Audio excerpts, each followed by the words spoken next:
നമസ്കാരം, എല്ലാവർക്കും അക്ഷതയിലേക്ക് സ്വാഗതം. നമ്മൾ ഇന്ന് മലയാളത്തിലെ അക്ഷരമാലയെ പരിചയപ്പെടുകയാണ്. ഇതിനൊരു പുതുമയുണ്ടോ എന്ന് ചോദിച്ചാൽ, അക്ഷരമാല എല്ലാവരും വിചാരിക്കും നമുക്കെല്ലാവർക്കും അറിയില്ലേ എന്ന്. എന്നാൽ 4 പേരോട് നിങ്ങൾ ചോദിച്ചു നോക്കൂ, മലയാളത്തിൽ എത്ര അക്ഷരങ്ങളുണ്ട് എന്ന്. 4 പേരും പറയുന്ന ഉത്തരം 4 തരത്തിലായിരിക്കും. നിർഭാഗ്യവശാൽ അത് 4 തെറ്റുമായിരിക്കും. മലയാളത്തിൽ എത്രയും അക്ഷരങ്ങൾ, എന്തുകൊണ്ടാണ് ഇങ്ങനെ പല ഉത്തരങ്ങൾ പറയുന്നത്? പല കാലങ്ങളിൽ ലിപി പരിഷ്കാരം നടത്തിയപ്പോൾ അക്ഷരമാലയ്ക്ക് പല മാറ്റങ്ങളും സംഭവിച്ചിട്ടുണ്ട്. എന്നാൽ അക്ഷരമാലയിൽ എത്ര അക്ഷരങ്ങളാണ് എന്നതിന് യാതൊരു സംശയവുമില്ല, 51 അക്ഷരങ്ങളാണ് മലയാളത്തിൽ ഉള്ളത് എന്ന് പറയാൻ യാതൊരു ആലോചനയുടെയും ആവശ്യമില്ല. കണ്ണ് ചിമ്മി തുറക്കുന്ന വേഗത്തിൽ നമുക്കത് പറയാൻ കഴിയണം. എന്നാൽ അന്ന് കിട്ടിയ ഉത്തരം, ഒരാൾ പറഞ്ഞു 48, ഒരാൾ പറഞ്ഞു ഞാൻ 49 പഠിച്ചത് സ്കൂളിൽ. ഞാൻ മാറ്റൂല, ഞാൻ 49 പഠിച്ചത്. കുട്ടിയുടെ കുറ്റമല്ല, കുട്ടിയല്ല, വളരെ വലിയ ചെറുപ്പക്കാരനാണ്. ഒരാൾ പറഞ്ഞു 56, ഒരാൾ പറഞ്ഞു ഏറ്റവും ബഹുരസം. അയാൾ പറഞ്ഞതെന്ന് പറഞ്ഞാൽ 100-200 അക്ഷരങ്ങളുണ്ട്. അപ്പം ഞാൻ ചോദിച്ചു, അതെങ്ങനെയാണ് 200 അക്ഷരങ്ങളൊക്കെ വരുന്നത്? അതും ഒരു കൃത്യമായ കണക്കിലല്ല പറയുന്നത്. അപ്പോൾ ആ മിടുക്കൻ പറഞ്ഞത് എത്ര കൂട്ടക്ഷരങ്ങളുണ്ട്, എത്ര ചില്ലക്ഷരങ്ങളുണ്ട്. ഞാൻ പറഞ്ഞു, കുഞ്ഞെ, ഇതൊന്നും അക്ഷരത്തിൽ പെടുന്നതല്ല. അക്ഷരങ്ങൾ എന്ന് പറയുമ്പോൾ 51 അക്ഷരങ്ങളാണ്. കൂട്ടക്ഷരങ്ങളും ചില്ലക്ഷരങ്ങളും എല്ലാം ഈ അക്ഷരങ്ങളിൽ നിന്ന് ഭവിക്കുന്നതാണ്. അവൻ സമ്മതിച്ചു തരാൻ വളരെ പ്രയാസപ്പെടേണ്ടി വന്നു. ഇത്രയെല്ലാം തെറ്റായ ഉത്തരങ്ങൾ വരുന്നത് നമ്മൾ ക്രോഡീകരിച്ചു വച്ചിരിക്കുന്ന അറിവിൻ്റെ ചില കുഴപ്പങ്ങൾ കൊണ്ടാണ്. മലയാളത്തിൽ 51 അക്ഷരങ്ങളാണ് ഉള്ളത്.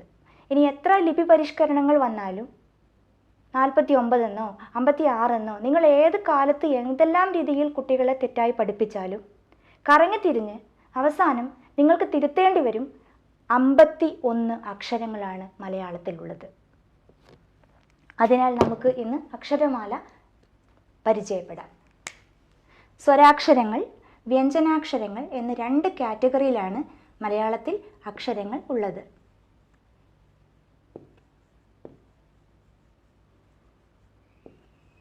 സ്വരാക്ഷരങ്ങൾ,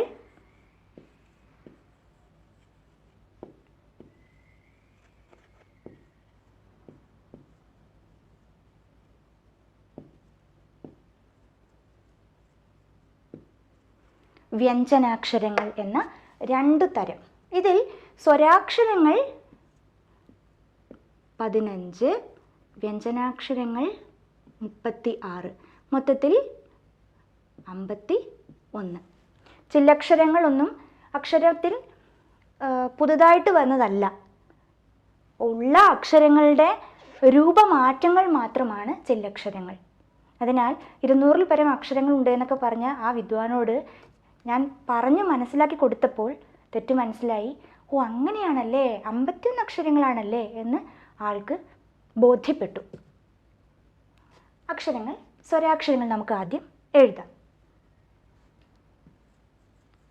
അ, ആ, ഇ, ഈ, ഉ, ഊ, ഋ, എ, ഏ, ഐ, ഓ, ഓ, ഔ, അം, അ. ഇത്രയുമാണ് സ്വരാക്ഷരങ്ങൾ. 15. 1, 2, 3, 4, 5, 6, 7, 8, 9, 10, 11, 12, 13, 14, 15. 15 സ്വരാക്ഷരങ്ങൾ. ഇത് ഹ്രസ്വമെന്നും ദീർഘമെന്നും നമുക്ക് 2 തരമായി തിരിക്കാം. അ എന്ന സ്വരാക്ഷരം ഹ്രസ്വം, അതിൻ്റെ ദീർഘം ആ, ഇ, ഈ, ഉ, ഊ, ഋ, എ, ഏ, ഐ, ഓ, ഓ, ഔ, അം, അ. ഈ 15 സ്വരാക്ഷരങ്ങൾക്ക് ശേഷം നമുക്ക് വ്യഞ്ജനാക്ഷരങ്ങളിലേക്ക് കടക്കാം. വ്യഞ്ജനാക്ഷരങ്ങൾ നമ്മൾ വർഗാക്ഷരങ്ങൾ എന്ന് ആദ്യത്തെ 25 അക്ഷരങ്ങൾ പൊതുവെ വർഗാക്ഷരങ്ങൾ എന്ന് പറയും. കവർഗം, ചവർഗം, ടവർഗം, തവർഗം, പവർഗം. കച്ചടത്തപ്പ എന്ന് നമ്മൾ ഒരു പാട്ട് പോലെ നമ്മൾ പഠിക്കുന്ന, പണ്ടൊക്കെ നമ്മൾ അങ്ങനെ കച്ചടത്തപ്പ. ക ഖ ഗ ഖ ങ ച ഛ ജ ഛ ഞ ട ഠ ഡ ഠ ണ ത ഥ ദ ഥ ന പ ഫ ബ ഫ മ. ഇതാണ് വർഗാക്ഷരങ്ങൾ. കച്ചടത്തപ്പ. നമുക്ക് വർഗാക്ഷരങ്ങൾ ആദ്യം എഴുതാം. ക ഖ ഗ ഖ ങ ച ഛ ജ ഛ ഞ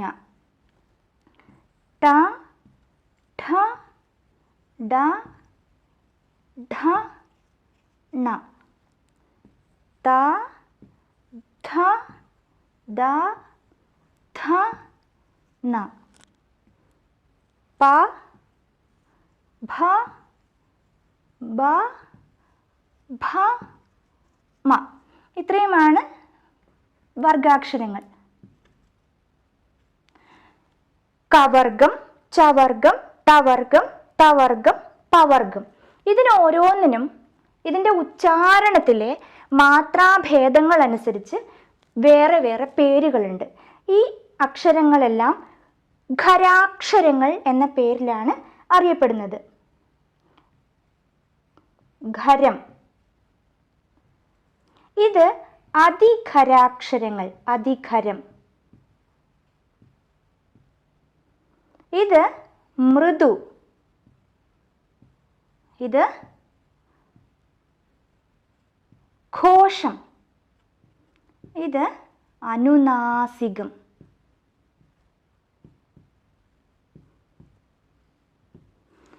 ഈ അക്ഷരങ്ങൾ ഉച്ചരിക്കുമ്പോൾ നമ്മൾ കൊടുക്കുന്ന അധ്വാനം, സ്ട്രെസ് അല്ലെങ്കിൽ മാത്ര, എത്ര ശക്തിയാണ്, എത്ര മാത്രയാണ് നമ്മൾ എടുക്കുന്നത്. ശ്വാസത്തിൻ്റെ ഒരു ധ്വനിഭേദമാണ് മാത്ര എന്ന് നമ്മൾ അളക്കുന്നത്.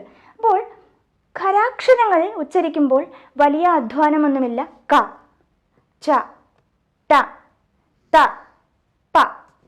കല്ല്, കിളി, കുയിൽ, കാറ്റ്, ഇതെല്ലാം പറയുന്ന വളരെ ശക്തിയെടുത്ത് പറയേണ്ട ആവശ്യമില്ല. ഇതാണ് ഖരാക്ഷരങ്ങളുടെ ധ്വനി.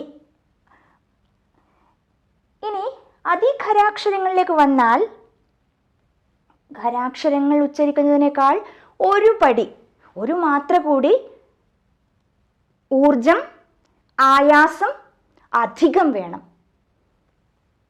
ഖ, ഛ, ഢ, ഥ, ഭ.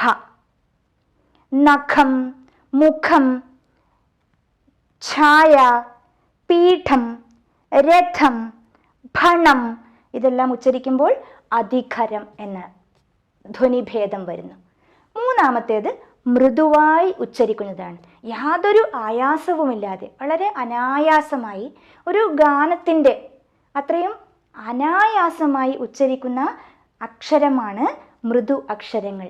ഗ, ജ, ഡ, ദ, ബ. ഗാനം, ജനാല, ഗരുഡൻ, ദയ, ബാലിക, ബാലൻ. ഇതിനെല്ലാം വളരെ അനായാസം ഉച്ചരിക്കാവുന്നതാണ് മൃദു അക്ഷരങ്ങൾ. ഇനി ഘോഷത്തിലേക്ക് വന്നാൽ അതിഖര അക്ഷരങ്ങളുടെ ഒരു പടി കൂടി, ഒരു മാത്ര കൂടി കൂടുതൽ വേണ്ടിവരുന്ന, ഊർജം കൂടുതൽ വേണ്ടിവരുന്ന ഉച്ചാരണമാണ് ഘോഷത്തിന്. പക്ഷെ അതിഖരവും ഘോഷവും ഉച്ചരിക്കുമ്പോൾ വലിയ വ്യത്യാസമൊന്നും ഇല്ല എന്ന് തോന്നുമെങ്കിലും എഴുതുമ്പോൾ ഈ വ്യത്യാസം വ്യക്തമായി ഉണ്ട്. ഉദാഹരണത്തിന് നഖം എന്ന് പറയുമ്പോഴും മേഘം എന്ന് പറയുമ്പോഴും വലിയ വ്യത്യാസമൊന്നും തോന്നുന്നില്ല. ഖ, നഖം, മുഖം, മേഘം, ഘനം. എഴുതുമ്പോൾ പക്ഷേ ഈ വ്യത്യാസം കൃത്യമായി പാലിക്കപ്പെടുന്നുണ്ട്. ഖ, ഛ, ഠ, ഥ, ഭ. ഘോഷം. അത് കഴിഞ്ഞ് അനുനാസികം, മൂക്കിൻ്റെ അല്ലെങ്കിൽ മൂക്കിലൂടെ വരുന്നത് പോലെ തോന്നിക്കുന്ന ഉച്ചാരണമാണ് അനുനാസികത്തിന്. ങ, ഞ, ണ, ന, മ.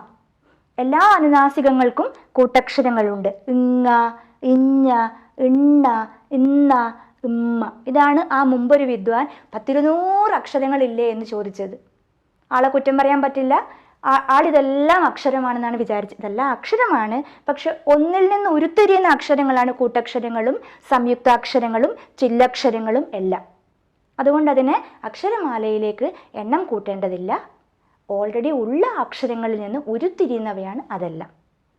അപ്പോൾ നമ്മൾക്ക് വർഗാക്ഷരങ്ങളെക്കുറിച്ച് ഏകദേശം ഒരു ധാരണ ഉണ്ടായല്ലോ. ഖരാക്ഷരങ്ങൾ, അതിഖരാക്ഷരങ്ങൾ, മൃദു അക്ഷരങ്ങൾ, ഘോഷാക്ഷരങ്ങൾ, അനുനാസികാക്ഷരങ്ങൾ എന്നിങ്ങനെ വർഗാക്ഷരങ്ങൾ 25. ഇതിൽ ഈ അക്ഷരം ഉച്ചരിക്കുമ്പോൾ പലരും ഫ എന്ന് തെറ്റി പറയാറുണ്ട്. ഇത് ഫ എന്ന് പറയാൻ പാടില്ല, ഇത് ഭ ആണ്. ഇപ്പോൾ നമ്മൾ ഫലം എന്നെഴുതുന്നു, പലരും ഫലം എന്ന് വായിക്കാറുണ്ട്. ഈ ഫലം തന്നെ 2 രീതിയിൽ, ഒന്ന് പരീക്ഷയുടെ ഫലം, പിന്നെ മാങ്ങ ഉണ്ടായി, മാവിൻ്റെ ഫലം, മാങ്ങ മാവിൻ്റെ ഫലം, പഴം എന്ന അർത്ഥത്തിലും ഉപയോഗിക്കാറുണ്ട്. 2ഇടത്തും ഫലം എന്ന് പറയുന്ന ഒരുപാട് പേരെ നമ്മൾ കാണുന്നുണ്ട്. അവരോട് നമ്മൾ പറഞ്ഞാൽ ചിലപ്പോൾ അംഗീകരിക്കും, ചിലർ അംഗീകരിക്കൂല. ഈ മുയലിന് കൊമ്പുണ്ട് പറയും പോലെ ചിലർ പറയും നമ്മൾ പറയുന്നത് തന്നെയാണ് ശരിയെന്ന്. എന്നാൽ അല്ല, ഇത് ഫ എന്ന ഉച്ചാരണമല്ല, ഭ എന്ന ഉച്ചാരണമാണ്. ഫലം, ഭണം എന്നൊക്കെയാണ് ഇത് ശരിക്കും ഉച്ചരിക്കേണ്ടത്. പിന്നെ എന്തുകൊണ്ടാണ് ഇതിന് ഫ എന്ന ഒരു ഉച്ചാരണം വന്നത് എന്ന് ചോദിച്ചാൽ, നമ്മൾ ഇംഗ്ലീഷിൽ നിന്ന് ധാരാളം വാക്കുകൾ കടം കൊണ്ടിട്ടുണ്ട്. മലയാളം ഒരുപാട് സംസ്കൃതത്തിൽ നിന്നാണെങ്കിലും തമിഴിൽ നിന്നാണെങ്കിലും ഇംഗ്ലീഷിൽ നിന്നാണെങ്കിലും പോർച്ചുഗലിൽ നിന്നാണെങ്കിലും അറബിൽ നിന്നാണെങ്കിലും അങ്ങനെ പല പല ഭാഷകളിൽ നിന്ന് ധാരാളം കടം കൊണ്ട വാക്കുകൾ ഉള്ള ഒരു ഭാഷയാണ് മലയാളം.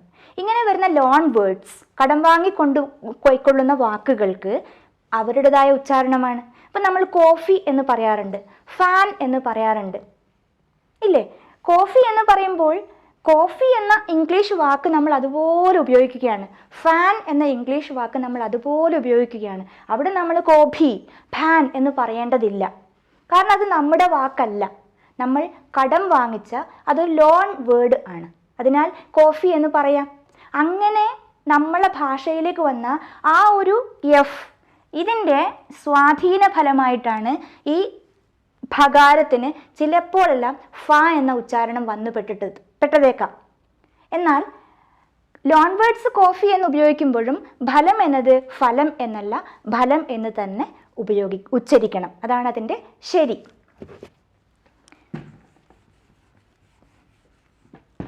ഇനി നമ്മൾ എഴുതാൻ പോകുന്നത്, ഇപ്പോൾ വർഗാക്ഷരങ്ങൾ 25, നമ്മൾ സ്വരാക്ഷരങ്ങളിൽ 15ആയി, വർഗാക്ഷരങ്ങൾ 25ആയി. പിന്നെ ഉള്ളതെന്ന് പറഞ്ഞാൽ യ, ര, ല, വ, യ, ര, ല, വ, ഷ, ഷ, സ, ഹ, ള, ഴ, റ. ആ മുതൽ റ വരെ 51 അക്ഷരങ്ങൾ നമ്മൾ എഴുതി പരിചയപ്പെട്ടു. ഇനി നമ്മൾ എവിടെ, ഏതൊരു സാഹചര്യത്തിൽ, ഏതൊരു സന്ദർഭത്തിൽ മലയാളത്തിൽ എത്ര അക്ഷരങ്ങളുണ്ടെന്ന് ചോദിച്ചാൽ നമ്മൾക്ക് യാതൊരു പതർച്ചയുടെയും ആവശ്യമില്ല, രണ്ടാമതൊന്നും ആലോചിക്കേണ്ട ആവശ്യമില്ല. നമുക്ക് ഉറപ്പായിട്ട് പറയാം 51 അക്ഷരങ്ങളാണ് മലയാള ഭാഷയിൽ ഉള്ളത്. അങ്ങനെ പറഞ്ഞാൽ മാത്രം പോരാ, നമ്മളത് എന്ത് ചെയ്യണം? സാധൂകരിക്കണം അല്ലേ? നമ്മളൊരു കാര്യം പറയുമ്പോൾ അത് വ്യക്തമായും കൃത്യമായും നമുക്കത് തെളിയിക്കാൻ കഴിയണം. ഇത്രയേ ഉള്ളൂ കാര്യം. നമുക്കിത് എഴുതി തെളിയിക്കാവുന്നതേ ഉള്ളൂ. 15 സ്വരാക്ഷരങ്ങൾ, 25 വർഗാക്ഷരങ്ങൾ, ബാക്കി വരുന്ന അക്ഷരങ്ങളും കൂടി ചേർന്ന് 36 വ്യഞ്ജനാക്ഷരങ്ങളും 15 സ്വരാക്ഷരങ്ങളും ചേർന്ന് 51 അക്ഷരങ്ങളാണ് മലയാളത്തിലുള്ളത്. എത്ര ലിപി പരിഷ്കരണം നടത്തിയാലും, എത്ര തന്നെ നിങ്ങൾ മാറ്റങ്ങൾ വരുത്തിയാലും, 49ഓ 56ഓ ഏതെല്ലാം രീതിയിൽ മാറ്റിയാലും, ആത്യന്തികമായി മലയാളത്തിൽ 51 അക്ഷരങ്ങളാണ് ഉള്ളത് എന്ന ശരിയിലേക്ക് നിങ്ങൾക്ക് എത്തുക തന്നെ വേണ്ടി വരും. ഓർക്കുക, മലയാളത്തിൽ 51 അക്ഷരങ്ങളാണ് ഉള്ളത്. നന്ദി.